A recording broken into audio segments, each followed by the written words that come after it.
Ya, baik. Bismillahirrahmanirrahim. Assalamualaikum warahmatullahi wabarakatuh. Alhamdulillahirabbil alamin. Wassalatu wassalamu ala asrofil anbiya wal mursalin sayyidina Muhammadin wa ala alihi washabihi ajmain. Asyhadu an la ilaha illallah wa asyhadu anna Muhammadar Rasulullah. Allahumma shalli ala sayyidina Muhammad wa ala ali sayyidina Muhammad. Amma ba'du. Baik, anak-anakku sekalian, alhamdulillah, puji syukur kita baca berkat Allah Subhanahu wa taala masih diberikan kenikmatan iman Islam, nikmat sehat walafiat. Salawat dan salam semoga terlimpah kepada baginda Rasulullah Nabi Muhammad sallallahu alaihi wasallam. Baiklah anak-anakku sekalian, pada kesempatan pelajaran kali ini kita akan membahas salah satu KD atau kompetensi dasar, ya, kompetensi dasar 3.5, yaitu tentang menerapkan ketentuan berpakaian sesuai syariat Islam, ya. Alhamdulillah, beberapa pertemuan yang lalu kita pun sudah banyak membahas beberapa KD yang sebelumnya, baik berupa video maupun berupa rangkuman ataupun berupa materi pembelajaran dengan buku panduan, ya, atau buku paket. Nah, sekarang di KD 3.5 ini, ya, sengaja Bapak buatkan pelajaran berbentuk video agar pemahaman kalian itu lebih dalam lagi, ya, tentang bagaimana agama kita Islam itu mengatur tentang pakaian, ya. Baik anak-anak sekalian, ya, sebelum kita mulai, tentunya ada tujuan pembelajaran dari pelajaran kali ini, ya. Di sini sudah Bapak tuliskan. Yang pertama adalah peserta didik dapat membedakan pakaian yang sesuai dengan syariat Islam dan pakaian yang tidak sesuai dengan syariat Islam, ya. Jadi setelah mengikuti pelajaran ini, ya, diharapkan anakku semuanya itu paham mana pakaian yang sesuai dengan syariat, mana yang tidak. Kemudian yang kedua, peserta didik mampu membiasakan berpakaian sesuai dengan syariat Islam, ya. Jadi setelah pemaparan materi ini, kalian itu harus senantiasa membiasakan diri berpakaian dengan sesuai tuntunan syariat Islam yang nanti akan kita bahas, ya. Kemudian yang ketiga, peserta didik dapat menyimpulkan apa saja manfaat berpakaian sesuai dengan syariat Islam, ya. Jadi apa saja manfaatnya, ya. Tentunya setiap aturan-aturan Islam itu ada manfaatnya. Kemudian yang keempat, peserta didik mendemonstrasikan tata cara berpakaian sesuai dengan syariat Islam, ya. Ini jadi mungkin bisa kita fahami. Yang keempat ini adalah mempraktekannya. Kalau yang kedua yang membiasakan, yang keempat mempraktekannya. Nah, ini kita coba mungkin bisa kita gabungkan. Nanti kalau misalkan berkesempatan kita ketemu di sekolah, ya, Bapak ingin melihat bagaimana kalian, baik laki-laki maupun perempuan, itu membiasakan berpakaian sesuai dengan syariat Islam, khususnya bagi perempuan. Kemudian yang kelima, peserta didik dapat menjelaskan keterkaitan berbusana muslim, ya, dan muslimah dengan akhlakul karimah, ya. Nah, itu, ya. Jadi tujuan pembelajaran ini adalah seperti itu. Jadi apa yang nanti dibahas di materi ini bukan hanya menjadi ilmu, tapi juga menjadi amalan, ya, menjadi amal yang memang harus benar-benar dipraktekkan dalam kehidupan kita sehari-hari. Kemudian anak-anak sekalian, media pembelajarannya Yang pertama adalah Google Classroom, ya. Jadi tetap kita akan memakai Google Classroom, ya. Jadi mungkin nanti link ini ada di Google Classroom. Kemudian juga ada tugas-tugasnya, baik tugas berupa kuis maupun tugas yang lainnya. Kemudian media pembelajaran yang kedua adalah YouTube channel. Jadi materi ini itu nanti akan diupload di YouTube channel, ya. Silahkan nanti bisa ditonton berulang kali supaya lebih paham lagi, ya.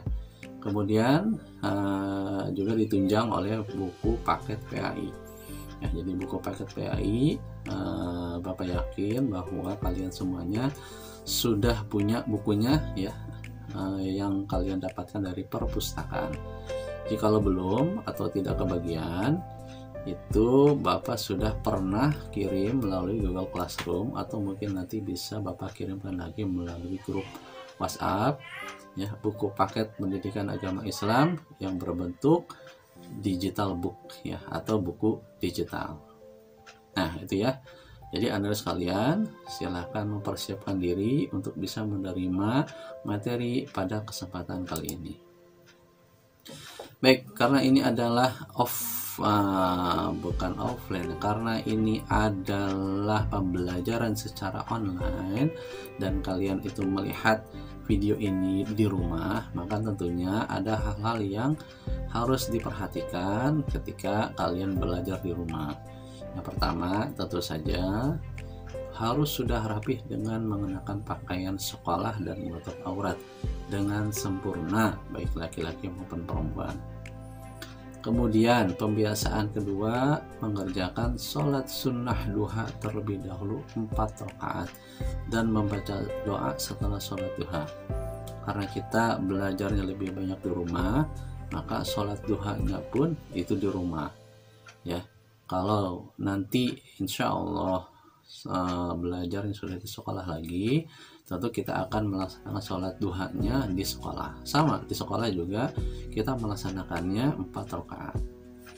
Kemudian ketiga, siswa membaca doa dalam suratul Fatihah, ya. Jadi silahkan kita membaca surat Fatihah, kalian membaca surat Al-Fatihah terlebih dahulu, agar apa yang disampaikan materinya itu benar-benar menjadi ilmu yang bermanfaat dan barokah. Keempat, silakan buka pembelajarannya di Google Classroom, ya. Artinya link ini ada di Google Classroom dan tugasnya juga ada di Google Classroom. Kemudian mengisi absen online, ya, mengisi absen online di mana linknya sudah dipersiapkan. Kemudian yang keenam, siswa dihimbau tetap menjaga kesehatan dan mengikuti protokol kesehatan dimanapun berada, ya. Jadi sebagaimana agama kita, agama Islam itu mengajarkan kepada kita untuk senantiasa membersihkan diri atau taharah, ya, itu dalam rangka menjaga kesehatan, ya. Kemudian yang ketujuh, siswa mengikuti setiap langkah pembelajaran yang sudah tertera di Google Classroom. Jadi ikuti langkah-langkahnya, ikuti urutan-urutannya, ikuti petunjuk-petunjuknya, ya. Nah, kemudian yang kedelapan, siswa harus membaca materi melalui modul atau buku paket atau mendengar materi via YouTube, ya. Karena ini berupa video, berarti tugas kalian adalah mendengarkan atau menonton materinya yang ada di YouTube atau bisa di-download berupa video. Baiklah, anak-anak sekalian, ya. Kegiatan pembelajaran selanjutnya, peserta didik mencermati bacaannya. Jadi perhatikan teks yang nanti materi disampaikan, ya. Kemudian mencermati model-model berpakaiannya melalui tutorial atau tayangan video ataupun berupa gambar, ya. Kemudian mengemukakan pertanyaan tentang bagaimana berpakaian secara Islami, mengapa kita harus memakai pakaian Islami, ya. Kemudian mengidentifikasi tata cara berpakaian sesuai syariat Islam, ya. Kemudian penilaian pembelajarannya adalah pemahaman melalui evaluasi materi. Dan kegiatan penutup kita, kerjakan tugas dan laporkan hasil tugasnya melalui Google Classroom. Jika kesulitan, silakan kontak kepada Bapak selaku guru mata pelajaran PAI melalui WhatsApp, ya. Kemudian jika sudah selesai, baca hamdalah dan surat Al-Asyr jika sudah mengerjakan tugasnya. Dan perlu Bapak jelaskan di sini karena ini materi kompetensi dasar 35 ini cukup banyak pembahasannya, maka di videonya itu pun sepertinya akan Bapak jadikan 2 video ya. Jadi berseri ya, ada video pertama dan video kedua. Jadi ini adalah video pertama kita ya. Jadi mudah-mudahan 30 menit atau sampai 40 menit kita sudah selesai pembahasan di pertemuan pertama ini. Baik, anak-anak sekalian, pembelajaran kompetensi dasar 35 ya, kita awali dengan kita membahas tentang pengertian aurat. Aurah ya kalau dalam bahasa Inggris, dalam bahasa Arabnya aurat ya. Nah, secara bahasa aurat itu berarti malu ya. Secara bahasa aurat berarti malu, aib dan buruk. Sedangkan kata aurat berasal dari kata awira yang artinya hilang perasaan. Jika digunakan untuk mata berarti hilang cahayanya dan lenyap pandangannya. Pada umumnya kata ini memberi arti yang tidak baik dipandang, memalukan dan mengecewakan. Kemudian, menurut istilah dalam hukum Islam, aurat adalah batas minimal dari bagian tubuh yang wajib ditutupi karena perintah Allah Subhanahu wa taala. Atau bisa juga dikatakan bagian tubuh yang tidak boleh ditampakkan kepada orang lain kecuali kepada mahramnya ya. Ya, nanti kita akan bahas apa itu mahram. Baik, kita lanjutkan. Nah, tentunya di dalam Islam ada dalil-dalil yang itu menjadi pegangan kita, yang menjadi landasan kita untuk melakukan amal perbuatan. Nah, dalil menutup aurat pun itu ada di dalam Al-Quran, diantaranya surat Al-Ahzab ayat ke-59 ya. Allah Subhanahu wa taala berfirman, A'udzubillahi minasyaitonirrajim. Ya ayyuhan nabiyyu qul li azwajika wa banatika wa nisa'il mu'minina yudnina 'alaihinna min jalabibihinna dzalika adna ayyurafna fala yu'dzain wa kana Allahu ghafurur rahim. Ya ayuhan nabi, wahai nabi ya, maksudnya Nabi Muhammad SAW. Qul, katakanlah, li azwajika, kepada istri-istrimu, wa banatika, anak-anak perempuanmu, wa nisa'il mu'minina, dan perempuan-perempuan orang beriman, yudnina alaihinna, ya hendaklah mereka itu mengulurkan min jalabibihinna, jilbab mereka ya. Dzalika adna ayyurafna, hal itu dilakukan agar mereka ayyurafna, itu lebih dikenal ya, lebih dikenali, wala yu'dzain, dan mereka tidak diganggu. Maka Allah ghafurur rahim, dan Allah itu Maha Pengampun lagi Maha Penyayang. Jadi dalam ayat ini, di dalam surat Al-Ahzab ayat ke-59, Allah memerintahkan kepada Nabi ya di mana beliau diperintahkan untuk menyampaikan kepada istri-istrinya, anak perempuannya, maksudnya istri-istri, baik istri Rasul maupun istri orang-orang beriman. Nah, ini kan anak-anak perempuan dan istri orang-orang beriman, hendaklah menutupkan. Kalau di sini kan menutupkan, sebenarnya penjelasan itu adalah selain menutupkan ada menjulurkan. Jadi melulurkan, jadi meluruskan ya, jilbabnya ke seluruh tubuh mereka, Nah, ya, tujuannya apa? Adalah agar itu dikenal ya, agar mereka dikenali sebagai seorang muslimah, sebagai orang yang beriman, dan juga mereka tidak diganggu. Nah, ini bisa dikatakan sebagai hikmah atau manfaat ya ketika menggunakan jilbab. Dan Allah Subhanahu wa taala Maha Pengampun lagi Maha Penyayang. Nah, ini menjadi dalil seorang wanita ya itu untuk mengenakan menutup aurat dengan mengenakan jilbab. Ya. Nah, kemudian juga ada surat yang lain ya. Surat yang lain ini adalah surat An-Nur ya, ayat Nur ayat 31 ya. Rada panjang bacaannya ya. Ya, kita baca artinya saja.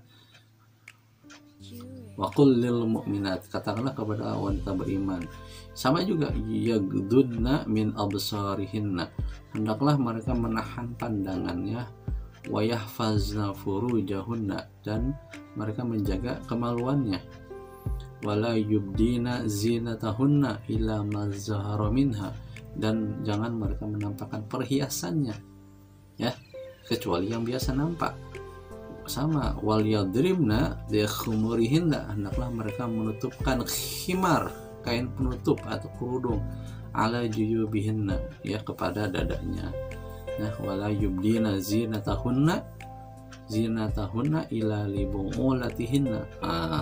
Di sini dijelaskan dan jangan menampakkan perhiasan kecuali kepada. Nah, di sini disebutkan mulai dari libu'ulatihinna au abaihinna au abai bu'ulatihinna dan seterusnya ya. Ini ada kalimat-kalimat atau kecuali kepada suami mereka, ayah suami atau putra dan seterusnya ya. Nah, ini nanti pembahasan ayat ini itu juga itu adalah pembahasan tentang mahram ya, tentang mahram yang nanti kita akan bahas lebih dalam lagi. Nah, kita akan bahas dulu tadi surat Al-Ahzab ayat ke-59. Di dalam ayat ini Rasulullah SAW diperintahkan untuk menyampaikan kepada istrinya dan juga sekalian wanita mukminah termasuk anak perempuannya untuk memanjangkan, mengulurkan jilbabnya dengan maksud agar dikenali dan membedakan dengan perempuan non mukminah ya. Nah, hikmah lainnya adalah mereka tidak diganggu. Nah, ini kan lebih jelas lagi karena dengan mengenakan jilbab orang lain tahu bahwa dia adalah seorang mukminah yang baik, seorang perempuan mukmin yang baik ya. Nah, pesan Al-Quran ini ya datang menanggapi adanya gangguan kafir Quraisy terhadap para mukminah, terutama para istri Nabi Muhammad SAW yang menyamakan mereka dengan budak karena pada masa itu budak tidak mengenakan jilbab.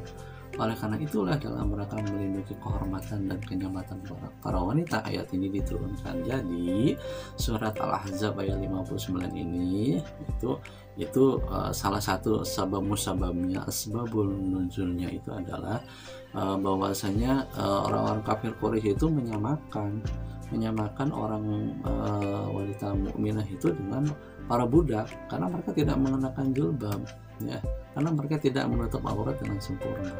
Nah, supaya membedakannya maka turunlah ayat ini agar membedakan antara wanita mukminah dengan yang bukan mukmin gitu ya kan. Kalau budak kan memang statusnya berada dalam kuasa tuannya ya, sehingga itu bagaimana tuannya gitu kan ya. Nah, jadi ini tujuannya adalah agar mereka bisa dikenali gitu kan ya, dibedakan dengan perempuan yang lain atau perempuan yang bukan orang beriman. Kenapa? Karena Islam begitu melindungi kepentingan perempuan dan memperhatikan kenyamanan mereka dalam bersosialisasi ya. Banyak kasus terjadi karena seorang individu itu sendiri yang tidak menyebut ajaran Al-Quran untuk berjilbab. Kita pun masih melihat di sekeliling kita mereka yang mau dirinya muslimah masih tanpa malu mengumbar auratnya, padahal Rasulullah SAW bersabda ya, sesungguhnya rasa malu dan keimanan selalu bergandengan keduanya. Jika salah satunya diangkat maka akan terangkat kedua-duanya. Jadi nah, ini Islam itu memuliakan perempuan ya. Perempuan itu bukan orang yang menjadi kelas kedua dan seterusnya. Tapi perempuan juga bisa bersosialisasi, ya bisa bermasyarakat. Hanya saja memang perempuan itu memang diperintahkan oleh Allah ketika bersosialisasi di tengah-tengah masyarakat, maka dia harus menutup dirinya dengan menggunakan menutup aurat dengan menggunakan jilbab ataupun khimar atau kerudung, ya. Ya, karena kalau tidak mengenakan itu kan berarti kan sebenarnya dia sudah tidak punya malu gitu kan ya. Malunya itu sudah hilang karena dia mengumbar auratnya. Ya, padahal di dalam hadis tadi disebutkan malu dan iman itu barengan gitu. Jika salah satunya tidak ada, itu kan dua-duanya tidak ada gitu. Jadi seorang wanita yang dia beriman, dia punya rasa malu. Nah, makanya diperintahkan oleh Allah untuk mengenakan jilbab. Jika malunya sudah hilang, imannya juga hilang gitu kan ya. Jadi dua hal itu memang bergandengan, ya tidak bisa dipisahkan. Ya, inilah kemuliaan Islam mengangkat derajat perempuan pada masa Nabi Shallallahu Alaihi Wasallam, ya, di mana saat itu perempuan itu dijadikan masyarakat kelas 2, dijadikan pemuas nafsu saja, pelengkap saja, dijadikan budak dan seterusnya, ya kan, seterusnya. Jadi tidak dihormati gitu kan ya, tidak mulia gitu kan. Nah, Islam datang untuk memuliakan perempuan yang ada pada saat itu. Nah, baik anak-anak sekalian, lanjutkan ya. Lalu batasan auratnya apa gitu kan. Nah, batasan aurat wanita itu adalah seluruh anggota tubuhnya kecuali wajah dan dua telapak tangannya. Jadi seluruh anggota tubuh wanita itu adalah aurat kecuali wajah ya, bukan kepala ya, wajah ini batasannya ini ya. Ini sampai sini itu wajah ya, dan kedua telapak tangannya ya, telapak tangan itu baik telapak dalam maupun telapak luar itu ya. Sedangkan lehernya adalah aurat, rambutnya juga aurat ya kan. Nah, meskipun selembar, seluruh tubuh kecuali wajah dan dua telapak tangan adalah aurat yang wajib ditutupi. Nah, hal ini bisa kita lihat di dalam surat An-Nur ayat 31 tadi. Dan janganlah mereka menampakkan perhiasannya kecuali yang biasa nampak daripadanya. Nah, yang dimaksud wala yubdina zinatahunna, janganlah mereka menampakkan perhiasannya adalah wala yubdina mahalla zinatihinna, janganlah mereka menambahkan tempat-tempat anggota tubuh yang di situ dikenakan perhiasan. Ya, ini diambil dari tafsir Ahkamul Quran. Jadi itu ya batasan aurat wanita. Dan itu sudah disepakati oleh para ulama. Ya, jadi kalau ada yang mengatakan yang lain, itu berarti sudah berbeda pandangannya. Ya, itu sudah lain itu kan. Dan itu tidak ditemukan dari pendapat-pendapat para ulama gitu kan ya. Jadi bahwasanya sekali lagi aurat adalah seluruh tubuhnya, bahkan kaki pun adalah aurat. Maka kaki wanita itu tidak boleh diperlihatkan ya kepada orang lain ya, nggak boleh itu kan ya. Nah, itulah batasannya ya. Ini cukup jelas ya. Nah, ya, ini ada penjelasan yang lebih dalam lagi ya.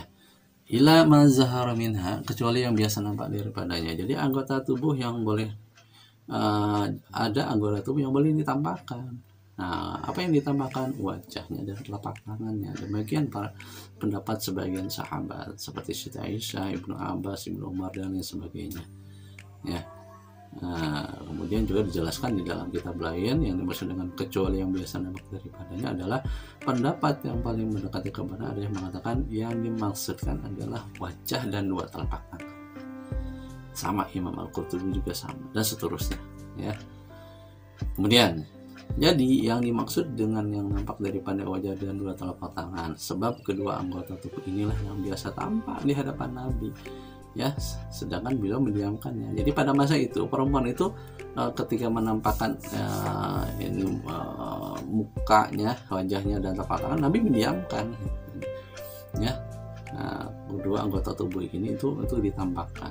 Bahkan dalam ibadah itu boleh ditampakkan juga, ya. Itu kan di masa Rasulullah seperti itu, ya. Nah, di samping ada alasan lain yang menunjukkan bahwa seluruh tubuh wanita adalah aurat kecuali wajah dan kedua telapak tangan, sebagaimana dalam hadis riwayat Imam Abu Daud, ya, ini ada hadis, wahai Asma, sesungguhnya seorang wanita itu bila telah balik haid maka tidak boleh baginya menampakkan tubuhnya kecuali ini dan ini, seraya menunjukkan wajah dan telapak tangan. Maksudnya ini dan itu, ini dan ini, seraya menunjukkan wajah dan telapak tangan. Ini dengan hadis ini itu jauh lebih kuat lagi. Kalau dari penjelasan awal itu adalah jadi kebiasaan orang Arab juga sama, ketika mereka pakai jilbab itu yang ditampakkan cuma muka dan wajah. Nah, ketika ada peristiwa di mana Asma ini membuka, ya, kelihatan aurat yang lainnya, maka Rasulullah menyampaikan hadis ini. Nah, inilah, ya, dalil-dalil yang menunjukkan dengan jelas bahwasanya seluruh tubuh wanita itu aurat kecuali wajah dan dua telapak tangannya. Maka wajib atas wanita untuk menutup auratnya, yaitu menutupi seluruh tubuhnya kecuali wajah dan telapak tangannya. Sampai sini cukup jelas, ya. Itu batasan aurat perempuan. Dan bagaimana batasan aurat laki-laki? Ya, batasan aurat laki memang berbeda, ya. Cukup jelas para ulama sudah bersepakat dari lutut sampai pusar. Walaupun ya, artinya penjelasannya, ya, bahwa nanti laki-laki, ya, bukan berarti dengan nutup dari lutut sampai pusar udah cukup loh, boleh kemana-mana, enggak. Nanti ada pembahasan tentang akhlak, makanya kan tadi dibahas hubungannya antara pakaian dan akhlak. Walaupun batasan laki-laki juga dari lutut sampai pusar, tapi karena harus punya akhlak, harus punya adab, maka memakailah pakaian yang pantas, gitu, ya kan, pantas, ya kan, ya. Dan nanti kita akan bahas pantas itu artinya ada beberapa pakaian juga yang tidak boleh kita pakai, ya, oleh orang-orang Islam, oleh kaum muslimin, ya, baik laki-laki maupun perempuan, ya. Nah, itu, ya, anak-anak sekalian, ya, di video pertama ini tidak akan panjang lebar, ya, karena nanti penjelasannya juga cukup panjang setelah ini, ya. Setelah ini kita akan bahas tentang apa itu pengertian jilbab, pengertian khimar, pengertian cadar, bahkan pengertian buko, ya, agar kita lebih tahu lagi, gitu kan, ya, perbedaan-perbedaannya. Karena di masyarakat kita itu sering salah pengertian, salah pemahaman antara jilbab, kerudung, gitu kan, ya. Nah, ini kan harus di-clearkan, harus dijelaskan, ya. Insya Allah nanti di pembelajaran pertemuan selanjutnya, Bapak akan menjelaskan mengenai jilbab, khimar, cadar, dan buko beserta contoh-contohnya, ya. Dan juga nanti ada pakaian apa saja yang tidak boleh kita pakai. Baik, itu saja mungkin untuk materi pada pertemuan di kompetisi dasar 35 ini. Yang pertama, insya Allah nanti kita lanjutkan di video selanjutnya. Baik, tetap semangat, ya, tetap menjaga kesehatan, ya, jangan menyerah di kondisi sekarang, ya. Jangan lupa banyak berdoa, jangan tinggalkan sholat, ya, karena itu adalah kewajiban, apalagi di masa sekarang, ya. Kita adalah orang-orang beriman yang sangat berkepentingan kepada Allah Subhanahu wa Ta'ala, ya. Baik, mungkin itu saja dari Bapak. Terima kasih, selamat beraktivitas, dan jangan lupa tugasnya dikerjakan, ya. Baik, terima kasih. Kita tutup dengan baca hamdalah, alhamdulillahirabbil alamin, subhanaka Allahumma bihamdika, asyhadu an la ilaha illa anta, astaghfiruka wa atubu ilaika. Assalamualaikum warahmatullahi wabarakatuh.